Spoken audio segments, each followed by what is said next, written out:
Nós tivemos dois fatos muito lamentáveis.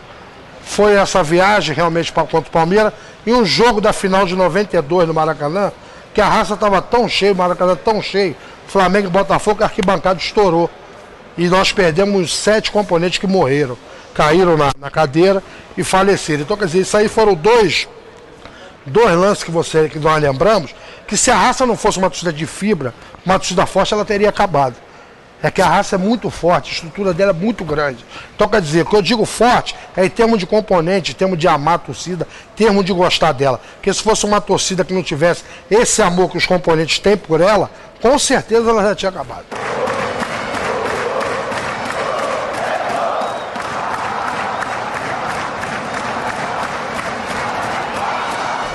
Meu nome é Marcela Bicalho, tenho 36 anos.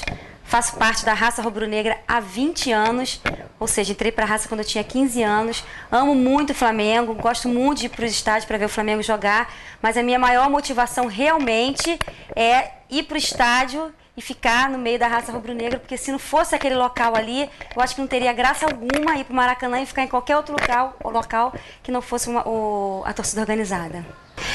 Outro fato marcante foi quando o Maracanã caiu, né, em 1992, Flamengo e Botafogo. Eu sempre ficava pendurada ali no alambrado. Antigamente podia ficar sentada ali com as pernas penduradas para geral, e eu ia além, sentava no alambrado, colocava a perna nas placas que estavam ali, ficava em pé, e quando aquilo ali despencou, eu sei que alguém me pegou pelo cabelo, me segurou, e eu fiquei com aquele cabelo assim para cima, né, e eu consegui me salvar. Mas assim, foi uma coisa que me marcou muito. Hoje em dia eu não faço mais isso. Depois a gente tem filho, tem família e passa a ter mais responsabilidade. Mas foi algo que me marcou muito naquela época. São várias alegrias, né, que eu tenho no estádio. Até porque eu não teria nem família se eu não tivesse ido para a torcida organizada, né? Porque eu acho que namorado algum permite que uma menina na época, né, com 15 anos, 16, meus relacionamentos sempre foram muito rápidos, porque os namorados não permitiam que eu viajasse numa segunda-feira e voltasse na sexta, ou passasse o final de semana longe, fora do Rio. Então, sempre foi algo muito rápido. Então, a minha família hoje que eu tenho, meu marido também é muito presente no estádio. Então, isso daí também é uma coisa muito gratificante para mim, né? Ter uma torcida organizada que eu amo, sempre a hora que eu quiser eu vou para o estádio, e ele também me acompanha, porque ele também gosta muito do Flamengo.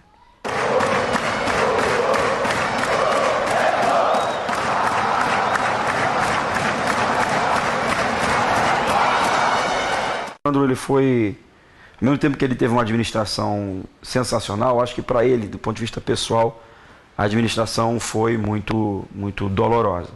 Primeiro porque foi uma época que as torcidas organizadas elas começaram a ser quase que invadidas por pessoas que não tinham muito comprometimento com aquilo. Começou a ficar muito fácil ter ingresso no clube, e algumas torcidas começaram a se aproveitar dessa facilidade para ter ingresso para fazer a torcida crescer através de doação de ingresso. E muitos grupos ligados a bailes funk começaram a chegar nas torcidas.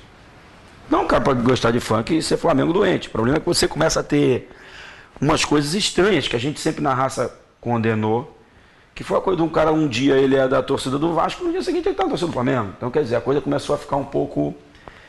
E o Bocão sofria um pouco com isso, porque ele via as outras torcidas, eu acho que ele sofria com isso, porque ele via as outras torcidas crescendo com esse estilo, e a raça não tinha muita vontade de adotar esse tipo de estilo. Então as torcidas começaram a ficar violentas demais. E assim, briga de torcida foi uma coisa que sempre existiu, desde que existe futebol. Mas assim, começou de vez em quando a ter tiro, a coisa começou a ficar um pouco exagerada. Deixou de ser uma briga natural do final de um jogo, que você está estressado, um cara te provoca, você reage, o que acontece em qualquer esquina, em casa, de família, acontece, tem uma discussão, para ser uma briga um pouco planejada. E a raça e o Bocão sempre foram muito avessos a isso. O Bocão que o Maracanã conhece é o Bocão que alguns covardes da torcida do Flamengo vão linchar um cara da torcida do Vasco e ele não permite e tira o cara de lá. Só que tira o cara e liberta o vascaíno, o botafoguense e tal. Então esse sempre foi o Bocão. E as torcidas começaram a cair muito para esse lado.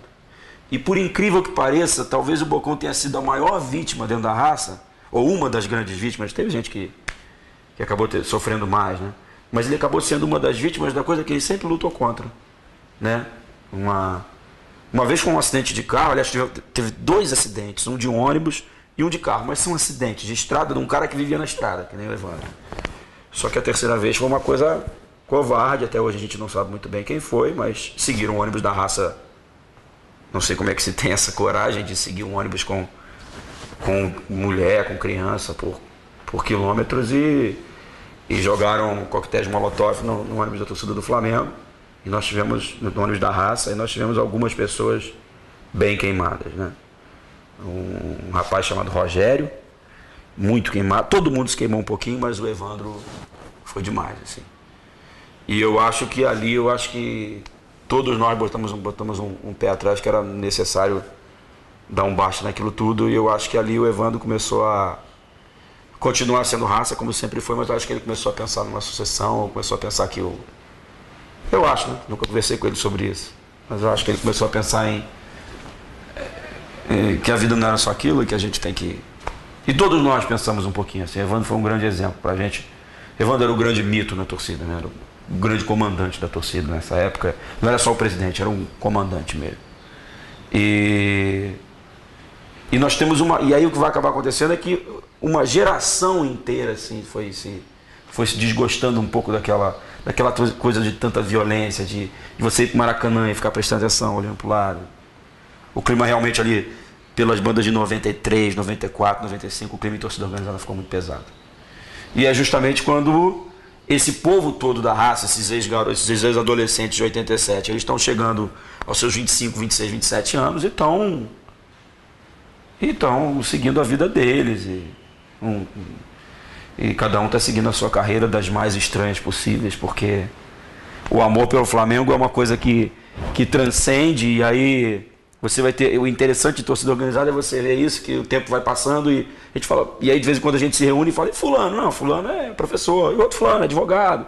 Pô, o Gaviões virou jornalista do Globo. Pô, e o André virou professor de história, compositor. O Evandro, pô, assessor parlamentar, foi presidente de escola de samba.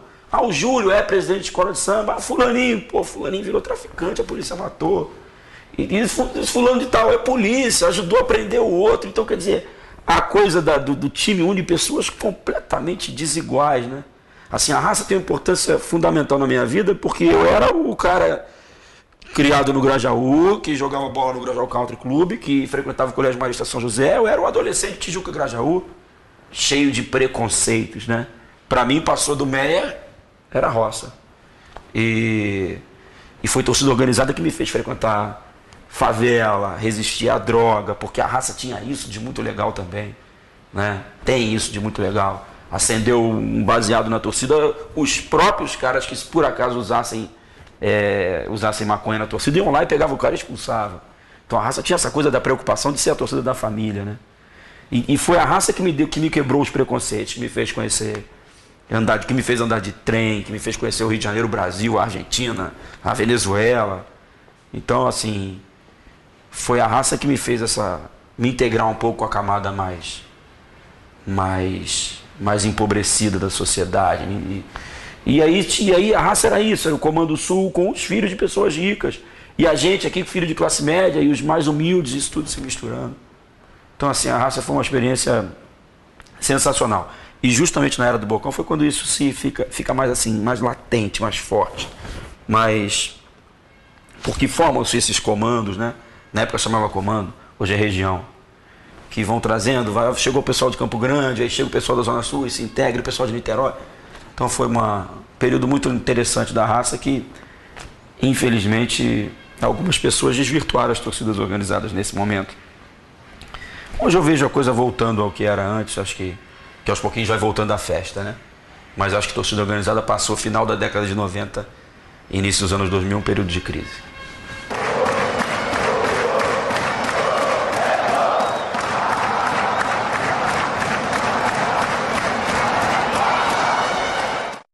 A verdade é que o Evandro já tinha sentido que o tempo dele tinha passado. E aí existiam algumas pessoas assim que estavam dispostas que estavam dispostos a assumir a torcida, mas o Paulo era um braço direito ali do Evandro, né?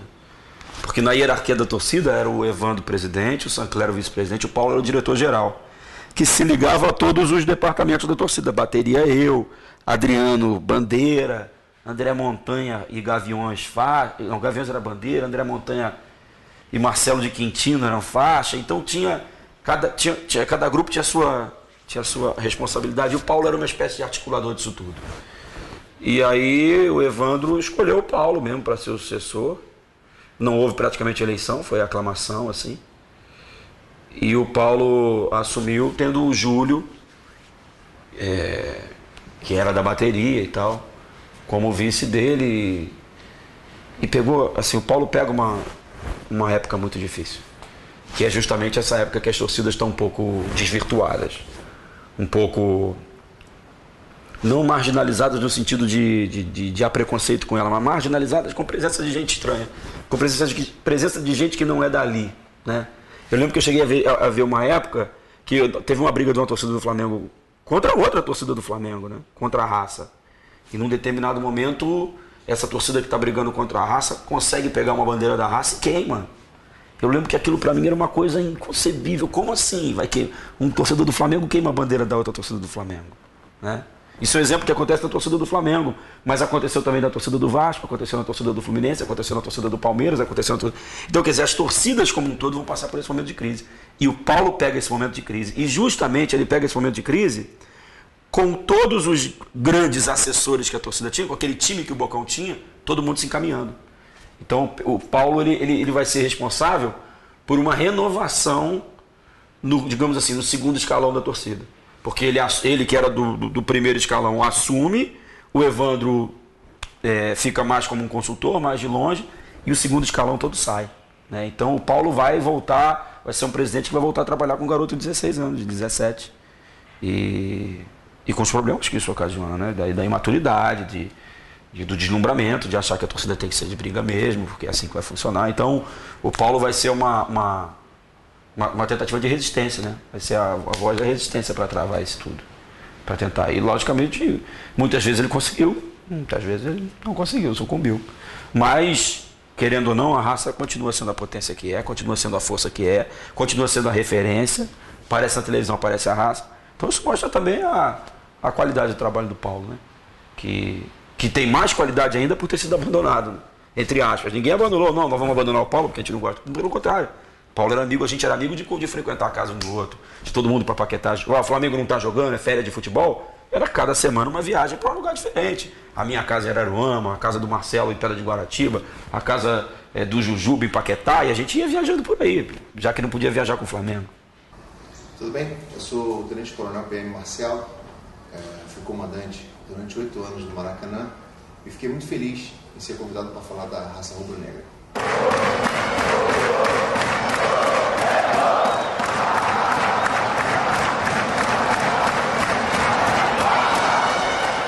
A Raça Rubro-Negra foi a primeira torcida a optar pela não violência. O apoio incondicional do Paulo Aparício foi importantíssimo e os líderes da torcida, foi muito importante que esses líderes entendessem que não havia mais espaço para violência dentro e fora do Maracanã. Iniciamos um trabalho árduo, um trabalho difícil de conscientização, criamos roteiros e tudo partiu de uma melhora de dentro da Polícia Militar para fora com relação à torcida organizada. Foi muito difícil fazer o policial militar entender que o torcedor não era inimigo. O torcedor era um aliado, um parceiro, um companheiro e mais uma pessoa para ser defendida. Então, a partir do momento que nós tivemos a felicidade de quebrar essa barreira, de tirar esse medo e esse preconceito de dentro do policial militar, ficou tudo muito mais fácil. Então, hoje, as torcidas organizadas do Rio de Janeiro, principalmente, são entidades, eles funcionam como empresa, eles têm as responsabilidades e as obrigações inerentes a eles como instituição, e a Polícia Militar passou a ser um parceiro incondicional para que tudo desse certo.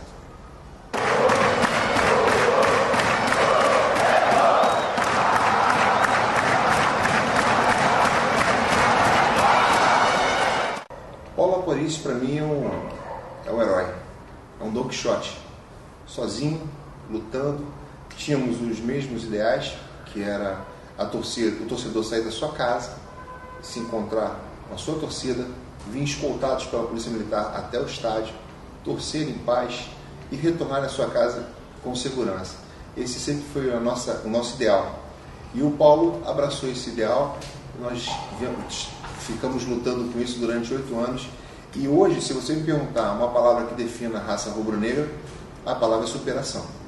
Uma torcida que estava vindo de um momento muito difícil, de conflitos com outras torcidas do Flamengo, passou a ser definitivamente a maior torcida do Flamengo e a melhor torcida do Flamengo.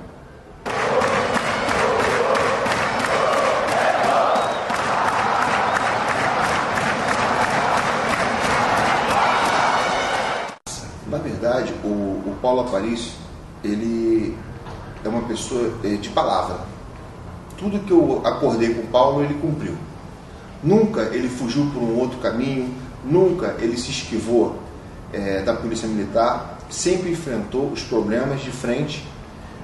No início nós tínhamos um problema muito grande da animosidade entre eles e a jovem do Flamengo. Isso é um problema muito sério que nós, graças a Deus, conseguimos vencer.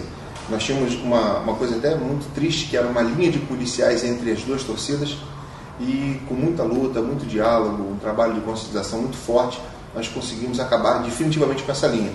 Então, na verdade, a raça rubro-negra é hoje o exemplo de torcida. E o Paulo Aparício é o exemplo de presidente de torcida.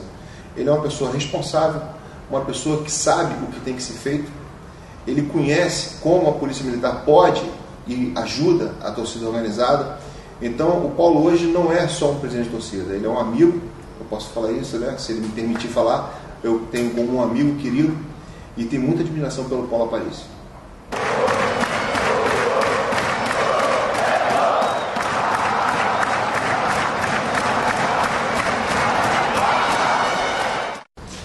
O primeiro ato meu comandando o policiamento de estádios foi de fazer um perfil do policial. Então não adiantava nada eu querer mudar o torcedor sem mudar o policial.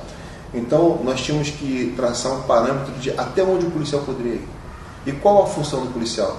Então o que nós tentamos e colocamos na mesa com os policiais militares é o seguinte: numa ocorrência nós temos 3 tipos de pessoas: a vítima, o acusado e o condutor. O policial militar que trabalha dentro de um evento, ele é única e exclusivamente condutor de ocorrência. Ele não pode ser nem vítima, nem acusado. E nós tínhamos lá no Maracanã uma tropa de choque e eu implantei uma filosofia de policiamento comunitário. Então, um exemplo que foi feito é o seguinte: na torcida do Flamengo, sempre trabalhavam os mesmos policiais e policiais torcedores do Flamengo. Porque eu via muitas vezes o policial entrar em conflito com o torcedor e falava: tu é Botafogo, eu sou Vasco, tu é Flamengo, eu sou Fluminense. Então até nisso nós pensamos, nos mínimos detalhes. Então na torcida do Flamengo só trabalhavam policiais, torcedores do Flamengo e sempre os mesmos policiais. Então isso criou um laço afetivo, um laço de respeito mútuo entre o torcedor e o policial militar. Isso aí foi fundamental para o sucesso do trabalho. Olha, o juizado especial criminal, na verdade o 8º juizado especial criminal dentro do Maracanã foi a pancada final na violência dentro e fora dos estádios.